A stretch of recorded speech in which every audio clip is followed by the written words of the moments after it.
ابھی دیکھیں کچھ ہی روز کے بعد شب برات آنے والی ہے، ایک مقدس رات۔ شب برات کس چیز کا نام ہے؟ ہم اور آپ کیا جانتے ہیں شب برات مطلب؟ صبح سے حلوہ بناؤ، روٹی بناؤ، امام صاحب کو جلدی جلدی مغرب بعد بلاؤ، وہ فاتحہ پڑھ دیں گے، کھا پی کے سو جاؤ، بس ہو گیا شب برات۔ اسی کو ہم لوگ سمجھتے ہیں شب برات، ہے نا؟ 2 کلو چنا کا حلوہ، 4 کلو گاجر کا حلوہ، 4 کلو آٹے کی روٹی بناؤ، پورے گھر کو موم بتی سے سجا دو، اگربتی سے سجا دو، ہو گیا شب برات۔ میرے عزیز، شب برات حلوہ روٹی کا نام نہیں ہے۔ اگر آپ نہیں جانتے تھے، نہیں سنے ہیں، تو آج دل کھول کر کان کھول کر سن لیں کہ شب برات حلوہ روٹی کا نام نہیں ہے۔ شب برات کس چیز کا نام ہے؟ شب مطلب رات، برات مطلب نجات۔ یہ نجات کی رات ہے، یہ مغفرت کی رات ہے، یہ بخشش کی رات ہے۔ ہاں، یہی وہ رات ہے جس رات کے تعلق سے ہمارے اور آپ کے آقا صلی اللہ علیہ وسلم ارشاد فرماتے ہیں، اس رات کو بندوں کی توبہ رب کی بارگاہ میں قبول ہو جایا کرتی ہے۔ اس رات کو سال بھر کس کو کتنی روزی ملے گی وہ لکھا جاتا ہے۔ اس رات کو 1 سال کون زندہ رہے گا کون مرے گا وہ لکھا جاتا ہے۔ اس رات کو بندوں کے نامہ اعمال رب کی بارگاہ میں پیش کیے جاتے ہیں۔ ہاں میرے عزیز، یہ رات عبادت کی رات ہے۔ حلوہ الگ چیز ہے، روٹی الگ چیز ہے، لیکن آپ کو اصل کام کرنا ہے۔ آپ کھانے پینے میں وقت کو برباد نہ کریں، بلکہ جیسے وہ رات آ جائے آپ مسجد آ جاؤ، تسبیح لے کر آ جاؤ، مصلی لے کر آ جاؤ، رب کی بارگاہ میں گڑ گڑا کر توبہ کر لو۔ میرا رب فرماتا ہے میں غفار ہوں، میں ستار ہوں، میرا بندہ توبہ کر کے تو دیکھے، میرا بندہ معافی مانگ کر تو دیکھے۔ میرا رب فرماتا ہے میں ایسا غفار ہوں، اگر میرے بندے کا گناہ سمندر کے جھاگ کے برابر بھی ہوگا، میں اس رات کو سارے گناہوں کو اس کے معاف کر دیا کروں گا۔ رب تو تیار ہے اپنے بندوں کے گناہوں کو معاف فرمانے کے لیے، لیکن بندہ ہے کہ اکڑ کر بیٹھا ہوا ہے۔ بندے کے دل میں خدا کا خوف ہے ہی نہیں۔ بندہ بھول گیا کہ مجھے بھی کبھی مرنا ہے، بندہ بھول گیا ہے، بہنوں کے حق کو مارتا ہے، لوگوں پر ظلم کرتا ہے، دوسرے کی زمین ہڑپتا ہے، بھول گیا کہ مجھے کبھی مرنا ہے، مجھے بھی کبھی رب کی بارگاہ میں حاضر ہونا ہے۔ میرے عزیز، یہ مقدس رات جو آنے والی ہے، اس رات کے آنے سے پہلے جس کا حق آپ نے مار کر رکھا ہے ان سے معافی تلافی کر لیں، کیونکہ یہ حقوق وہ ہوتے ہیں کہ جس کی معافی پروردگار عالم بھی نہیں دے گا جب تک صاحب حق آپ کو معاف نہ کر دے۔ عام طور سے زمین جائیداد کے بٹوارے کی باری آتی ہے تو لوگ بہنوں کو آؤٹ کر دیتے ہیں، بہنوں کو چھاڑ دیتے ہیں، صرف بھائی بولتے ہیں کہ ہم تو باپ ماں کو دیکھتے ہیں، زمین جائیداد میں ہمارا ہی حق ہے، بہنوں کا کوئی حصہ نہیں ہے، بہنوں کو چھاڑ دیا جاتا ہے۔ قرآن پاک صاف صاف ارشاد فرماتا ہے یوصیکم اللہ فی اولادکم للذکر مثل حظ الانثیین، باپ ماں کی طرف سے جو بھی ترکہ بچے، جو بھی جائیداد چھوڑ کر جائیں، ان میں سے 2 حصہ بیٹوں کا ہوتا ہے، 1 حصہ بیٹی کا ہوتا ہے۔ مثال کے طور پر اگر باپ نے 3 بیگھہ زمین چھوڑا ہے، 1 بیٹا 1 بیٹی چھوڑی ہے، تو بیٹا 2 بیگھہ پائے گا اور بیٹی 1 بیگھہ پائے گی۔ شریعت مطہرہ نے، قرآن نے بیٹی کا حصہ بتایا ہے، تو آج اگر ہم بیٹی کو ان کا حصہ نہیں دے رہے ہیں، گویا کہ ہم بیٹیوں پر ظلم کر رہے ہیں، بہنوں کا حق مار رہے ہیں۔ بھائی میں زمین جائیداد کا میٹر لے کر جھگڑا بالکل عام بات ہے، ہم دوسروں کے ساتھ خیانت کرتے ہیں، دوسروں کے پراپرٹی ہڑپ کر جاتے ہیں، لیکن میرے عزیز آؤ، یہ شب برات آنے سے پہلے، یہ مقدس رات آنے سے پہلے بھائی مل جاؤ، ماں بیٹے سے مل جاؤ، باپ بیٹا مل جاؤ، ایک دوسرے کی غلطی کو معافی تلافی کرا لو، کرانے کے بعد پھر اس رات کو رب کی بارگاہ میں آؤ، آنے کے بعد اپنے گناہوں سے توبہ کرو۔ میرا رب ایسا غفار ہے کہ تمہارے سارے گناہوں کو معاف فرما دیا کرے گا۔ آؤ تو صحیح، آ کر سجدہ کرو تو صحیح، پھر دیکھو کتنا مزہ آتا ہے۔ پروردگار عالم ہم سبوں کو توفیق دے کہ ہم سب اس رات کو مسجد میں بھرپور انداز میں آئیں اور آنے کے بعد رات کو خوب عبادت کریں۔ اب یہاں پر کچھ لوگ کچھ غلط رسم و رواج کا شکار ہو جاتے ہیں۔ ادھر آپ کے علاقے میں ہوتا ہے کہ نہیں معلوم، ہمارے پانسکوڑا کے علاقے میں تو شب برات میں لوگ کیا کرتے ہیں، پورے گھر کو موم بتی سے سجاتے ہیں، اگربتی گچھا پورے گھر میں جلاتے ہیں، حلوہ روٹی بناتے ہیں، فاتحہ کراتے ہیں۔ آپ کیا ہوتا ہے کہ نہیں ہوتا ہے؟ اگربتی موم بتی لوگ جلاتے ہیں؟ کم ہو گیا نا؟ ہاں، غنیمت ہے، کم ہو گیا۔ تو بہرحال آپ کو میں بتا دوں کہ اس مبارک رات کو صرف عبادت کرنی ہے۔ یہ موم بتی اگربتی جلانے کا کوئی کانسیپٹ ہماری شریعت میں نہیں ہے، کیونکہ آلریڈی جب آپ کے گھر میں لائٹ موجود ہے تو موم بتی جلا کر کیا فائدہ ملے گا؟ یہ تو مال کو برباد کرنا ہوا نا، اور مال برباد کرنا ہماری شرع میں ناجائز و حرام ہے، تو یہ کام ہمیں نہیں کرنا ہے۔ آپ کو جو کرنے کا کام ہے وہ کیا ہے؟ آپ حلوہ روٹی تبرکن بنائیے، ایصال ثواب کیجئے، فاتحہ دلائیے، بالکل جائز اور درست ہے۔ اور رات کو آپ کو خاص کر کے عبادت کرنی ہے رب کی بارگاہ میں، اور جتنی نمازیں قضا عمری ہو قضا عمری پڑھیے، ساتھ ہی ساتھ استغفار کیجئے، کلمہ پڑھیے، درود پڑھیے، جو بھی عبادت آپ سے ہو سکتی ہے اس عبادت کو رب کی بارگاہ میں کیجئے۔ لیکن اس رات کو خاص کر کے اپنے مرحوم کے نام پر ایصال ثواب بھی کرنا ہے، اور ان کی قبروں کی زیارت کے لیے بھی آپ کو جانا ہے۔ ایک روایت آپ کو سناتا ہوں، آقا کریم علیہ السلام نے ارشاد فرمایا کہ جب 15ویں شعبان کی رات آتی ہے یا شب برات آتی ہے تو روحیں اپنے گھروں کو آتی ہیں۔ جس کے گھر سے جن کا انتقال ہو گیا ہے وہ تمام روحیں اپنے گھروں کو آتی ہے، اور آنے کے بعد دروازے پر چوکھٹ پر بیٹھ جاتی ہے۔ اللہ اللہ، دھیان سے سنیں، بیٹھ جاتی ہے۔ بیٹھنے کے بعد وہ روحیں اپنے گھر والوں سے مطالبہ کرتی ہے، کیا؟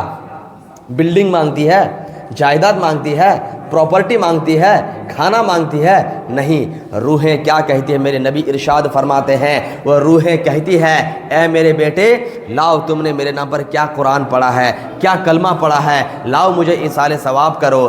اگر کوئی شوہر ہے تو اپنے بیوی سے مخاطب ہو کر کہتا ہے، اے میری بیوی، لاؤ میرے نام پر قرآن پیش کرو، کلمہ پیش کرو، درود پیش کرو۔ آج مجھے تمہاری بلڈنگ کی ضرورت نہیں ہے، آج موت کے بعد مجھے تمہاری جائیداد کی ضرورت نہیں ہے، مجھے تمہارے کپڑوں کی ضرورت نہیں ہے، مجھے تمہارے کھانوں کی ضرورت نہیں ہے۔ آج موت کے بعد اگر مجھے کسی چیز کی ضرورت ہے تو ایک نیکی کی ضرورت ہے، لاؤ میرے نام پر ایصال ثواب کرو۔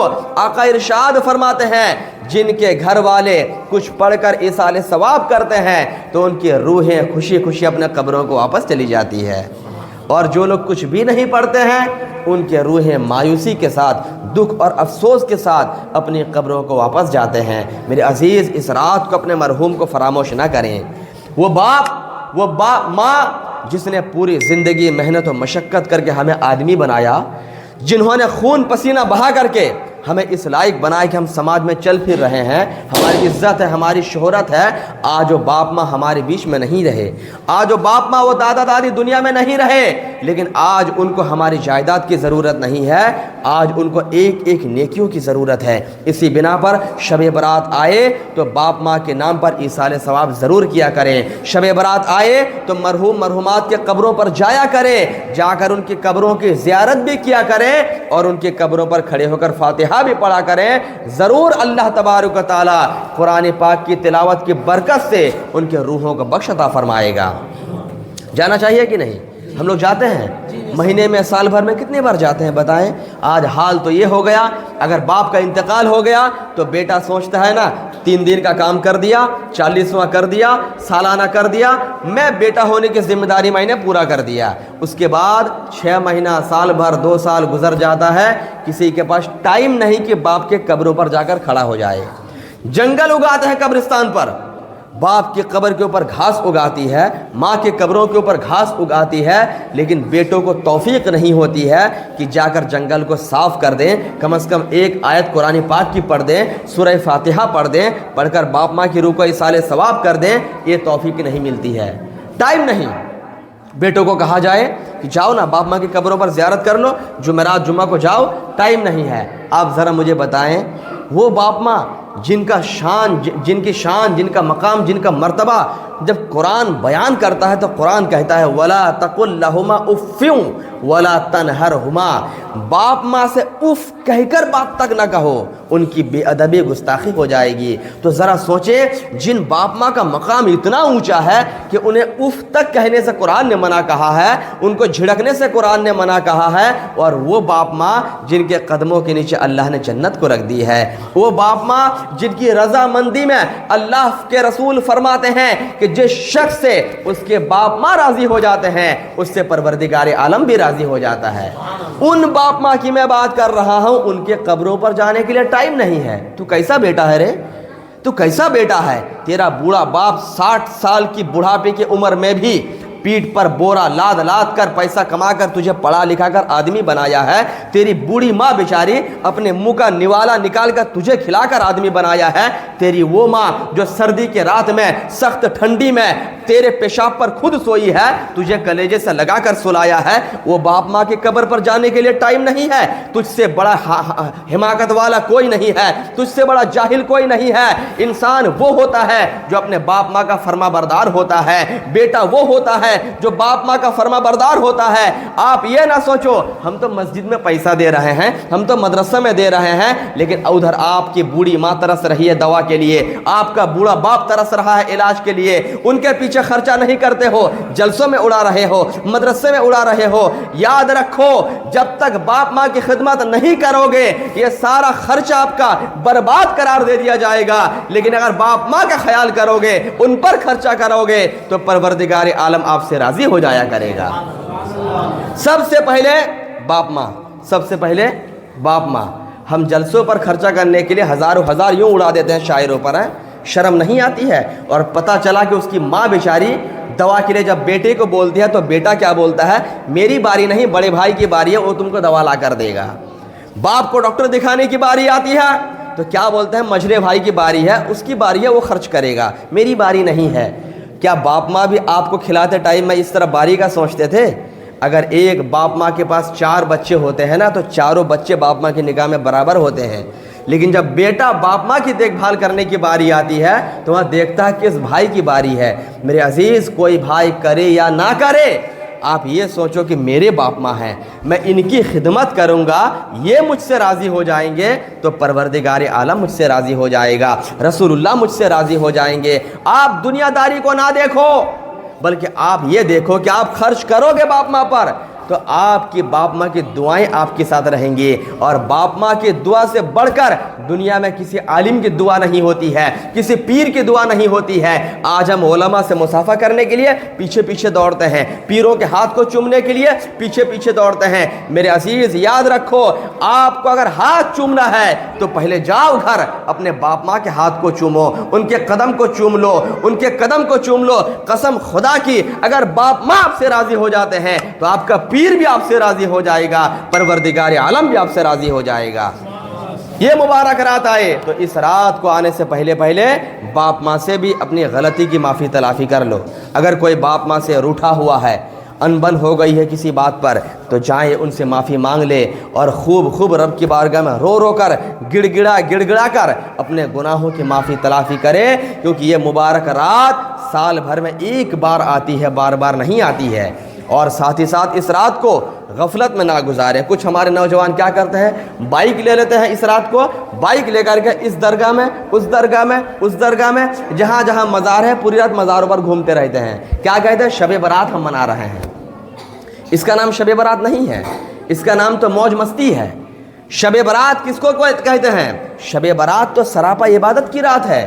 آپ اللہ کے ولیوں کے بارگاہ میں جائیں، مزاروں پر ضرور جائیں، لیکن فاتحہ پڑھ کر فوراً واپس آئیں اور اس رات کو زیادہ ٹائم مسجد میں گزارنے کی کوشش کریں، کیونکہ یہ رات توبہ استغفار کی رات ہے۔ آپ اللہ کے ولیوں کے بارگاہ میں جائیں، وہاں بھی ان کے وسیلے سے اپنے گناہوں کی معافی تلافی کریں، اور کثرت کے ساتھ اس رات کو نفل نمازیں پڑھیں، اس رات کو قضائے عمری پڑھیں، اور جتنا زیادہ ہو سکے اللہ کی بارگاہ میں استغفار پڑھا کریں۔ ضرور پروردگار عالم آپ کے گناہ خطاؤں کو معاف فرما دیا کرے گا۔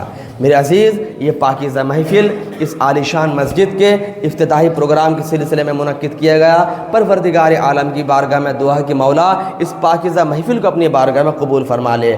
پھر میں کہنا چاہوں گا، مسجد تو آپ نے بنا لی عالیشان، لیکن مسجد کو آباد رکھنا بھی آپ ہی کی ذمہ داری ہے۔ یہ نہ سوچیں کہ امام ہم نے رکھ دیا، مؤذن ہم نے رکھ دیا، مؤذن اذان دے گا، امام نماز پڑھائے گا، انہی کی ڈیوٹی ہے، باقی سب لوگ بری الذمہ ہیں۔ ایسا نہیں ہے، ہر بندہ مومن کے اوپر نماز فرض ہے، وہ بھی با جماعت پڑھنا واجب ہے۔ یاد رکھیں، جماعت کے ساتھ نماز پڑھنا واجب ہے۔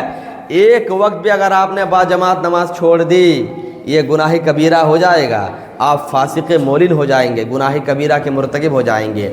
اسی لیے کوشش کریں، اگر کوئی ریزن ہے، کوئی مجبوری ہے تو الگ بات ہے، لیکن بغیر کسی مجبوری کے نماز با جماعت بالکل نہ چھوڑیں، مسجد کو آباد رکھیں، اللہ پاک آپ کے قبروں کو آباد فرمائے گا، آپ کے گھروں میں رحمتوں کی برسات نازل فرمائے گا، لیکن پہلے اللہ کے گھر کو آباد کریں۔ خاص کر کے جو لوگ عمر دراز ہو گئے ہیں وہ فری رہتے ہیں، ادھر ادھر بلا وجہ وقت ضائع کرتے ہیں، آپ کو ایکسٹرا وقت ملے مسجد میں آ کر بیٹھ جاؤ۔ لوگ چائے کی دکان پر جا کر اڈا بازی کرتے ہیں، ٹائم پاس، کیا کرتے ہیں؟ Time pass.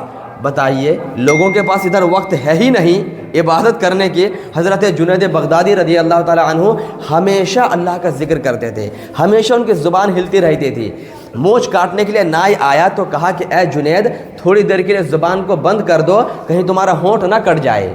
نائی نے کہا کہیں ہونٹ نہ کٹ جائے۔ جنید بغدادی نے کہا کہ ہونٹ کٹ جائے تو کٹ جائے، لیکن اللہ کا ذکر بند کرنے کا نہیں ہے۔ تو یہ اللہ کے ولیوں کی بات ہوتی تھی، ہر وقت ان کے زبان پر اللہ کا نام، رسول اللہ کا نام ہوا کرتا تھا۔ تو ٹائم پاس چائے کی دکان پر نہ کریں، آپ مسجد میں آ کر بیٹھ جائیں، کچھ بھی نہ پڑھیں، خالی بیٹھ ہی جائیں، تو قسم خدا کہ اللہ تبارک و تعالیٰ بیٹھنے کا بھی ثواب آپ کو عطا فرمائے گا، کیونکہ یہ وہ جگہ ہے کہ جہاں پر ہر گھڑی اللہ کے معصوم فرشتے رہا کرتے ہیں، اللہ کے فرشتے آیا کرتے ہیں اسی جگہ پر، تو اللہ کے فرشتے بھی دیکھتے ہیں کہ کون بندہ کتنا وقت مسجد میں دے رہا ہے۔ اسی بنا پر ٹائم پاس یہاں وہاں نہ کریں، اللہ کے گھر میں آ کر بیٹھیں، اللہ پاک آپ کو دونوں جہان کی نعمتوں سے بھی مالا مال عطا فرمائے گا اور آپ کے نامہ اعمال میں ڈھیر ساری نیکیوں کا اضافہ فرمائے گا۔ تو یہ دو چار باتیں میں نے مسجد کے تعلق سے، عبادات کے تعلق سے آپ کے روبرو پیش کی۔ پروردگار عالم کی بارگاہ میں دعا ہے کہ مولا ان باتوں پر سب سے پہلے مجھے پھر آپ سبھی کو عمل کرنے کے توفیق عطا فرمائے، ہم سبوں کو باپ ماں کی خدمت کرنے کی توفیق عطا فرمائے، توبہ استغفار کی بھی توفیق عطا فرمائے۔ وآخر دعوانا ان الحمد للہ رب العالمین۔ السلام علیکم ورحمۃ اللہ۔